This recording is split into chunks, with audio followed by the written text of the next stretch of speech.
Welcome to the next episode, everybody. Oh boy, is it going to be a painful episode. It's everybody's favorite, wiring. Take a look behind here. It looks like these switches, it seems like they're all pretty good. This one's got a USB 3.0 on-off switch. I guess the power isn't hooked up on that one, or maybe it is. I don't have anything to test with it. Let's rotate it down. It looks like power is brought to it. I guess we probably need to trace that wire back there. But yeah, with this episode, we are going to take a look at all these gauges. Got this one. I don't even know what that is. That's always fun. You got something, obviously it had a light to it, and yeah, 3 little plugs there. We've got a fuel gauge. That one's pretty easy to troubleshoot because I've got the fuel sender in the back. I've got some ideas out there to show you all how to test a lot of this, and I think some of this should be process of elimination, because you can see here, this is the alternator. We've got these 2 wires. And then what is this? Your temperature gauge. That's pretty important. You want to make sure that's hooked up right. Take a look at the wires. Those are all back there. The one I'm really interested in, looks like PSI. We need that too to make sure the oil pump is working. What I'm really interested in, if I can find it, is the RPM gauge. What is this? Oh yeah, there we go. RPMs. Get all the wires hooked up to it? Looks like we do, so cool. That's gonna be helpful. So let's see, what do we have so far? We saw back there RPM. I think we have a new transducer in the back to wire these up. Those are pretty easy. I've got a video on how to wire up trim gauges, so that's not a problem. We did see our temperature hookup. These are pretty easy to hook up even if the wires are jacked up. So it's not a big deal. And then we saw the existing wires on this guy, and I believe for our oil pressure as well. And I saw on the side of the motor, the oil pressure sender was recently replaced. So not to say that it's bad or anything, but we can also trace those wires, and we'll talk about verifying at least continuity to each one of these. And I'm hoping the wiring lines up. You can see these little guys that say L on them. That's to provide light to these gauges, so at nighttime, right? And then there's your common ground. So all these gauges they're going to be pretty common, I believe, on a lot of them, you know. So you can wire up a switch up here, for example, and you flip that on, and then that'll turn on the lights to all your gauges. This is a pretty easy thing to troubleshoot and set up. So, you know, don't feel too out of whack when it comes to those. Oh, look, here's the old trim sender. And yeah, like I said, I got a video on how to do these. This is not a big deal if you're wondering. And then in the back, there is this, I'll show you why I did this way. You see how it's like a continuous bar? And I guess in theory, you could jump one over to the other and have all these be a ground. Or if you wanted to, you could bring in a hot here and a ground here and have power running on each side. So you don't have to have all these individual ports be jumpered. The reason I say that is take a look back here on how it was done. I guess those are not individually wired, or sorry, they are individually wired. So you have to have these huge jumpers, and it just seems like a lot could fail. Like, you know, if these wires crack or whatever, that's no good. So I'm pretty sure I'm going to take this off and get rid of it, and then just have one wire going all the way across. But I do think it's neat how we have a universal block for just grounds. And I'll probably leave that in place because I can see all the grounds are tied in to the battery right there. But as we, talk about electrical and things like that, we'll kind of dive into it a little bit more. And I know this, guys, a fuel relay, because Painless is that brand of, it's that relay system that they had originally with this one when they had the electric fuel pump. So I'm probably going to get rid of this, the relay, and then whatever that guy is that's hiding right there. Probably get rid of that. And then these look like the wires to the light up here, so we'll probably end up leaving that alone. So anyway, without further ado, I think what I'm gonna do is just check a few things as we're testing. See, there's that little sender right here. That's for your oil pressure. So we'll test and make sure there's continuity from this wire to the gauge up front, and then for the RPM wire that comes off of the alternator. And I believe I gotta poke around in here.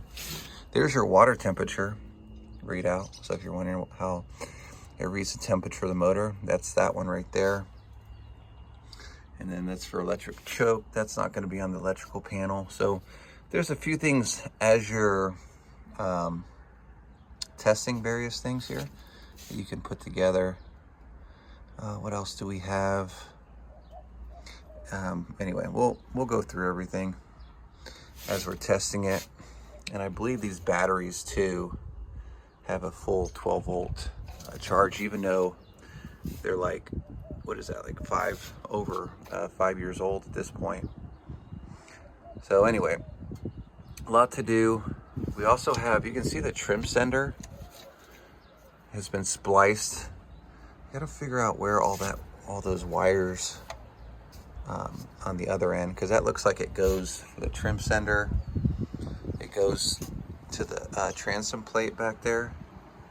So we'll need to figure out the other end of where those are hanging off of. I'm sure they're probably somewhere in the motor over here. So there's definitely no shortage of engine troubleshooting and wiring troubleshooting here, which I don't know how I feel, but we can technically start the motor up without this. We just have to be careful not to turn the propeller, because I think, if I remember right, I want to say the prop is pretty low to the ground. Need to raise it up a little bit, probably manually for right now. And then we got our ESA stuff. I was able to shift everything in and out of gear, so it does go in neutral. It does go in first, or forward and reverse, so that's good. And then, yeah. So anyway, let's go ahead and get started on wiring some of this stuff up. It's going to be kind of interesting because the way you have to do this, I believe the majority of it, this was made already out of marine grade plywood, but you can see there's these little metal brackets on everything. So I'm pretty sure what I'm going to do is just verify the terminals are the same on each one, and then go from there. I'll probably end up having to wire everything from the back, and I'll have to lay down and reach upwards to get everything in there, which is, considering all the mess that's down here, I don't know how I feel about that, but we'll go ahead and get to it. Wish me luck, and let's kick this party off. As I'm starting this, right, I'm looking at this first gauge, the where the fuel sender is.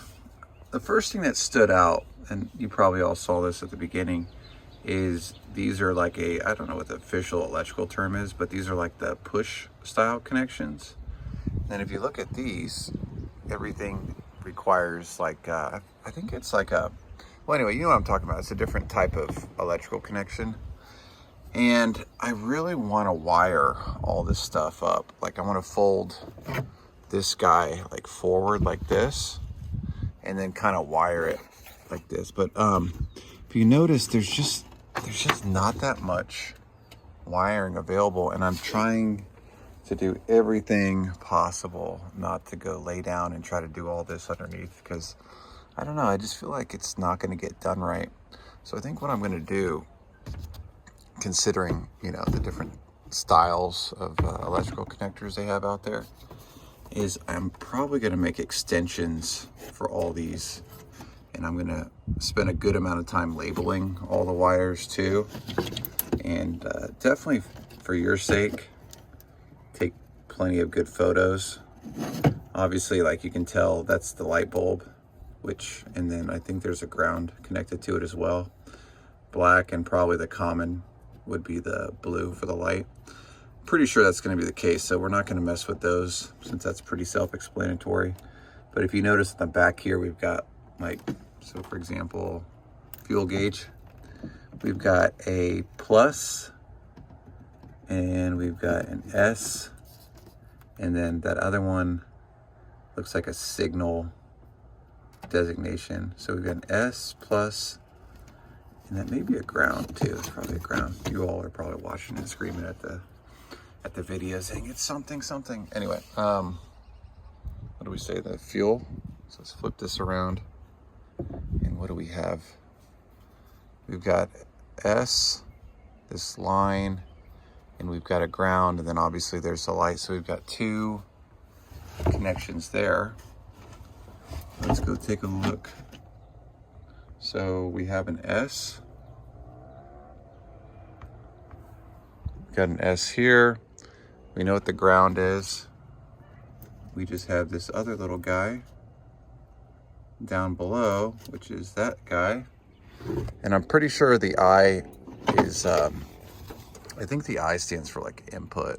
I have to look at the diagram here, but this is pretty much the same designation for all of them, except for this guy here. I think it's alternator, right?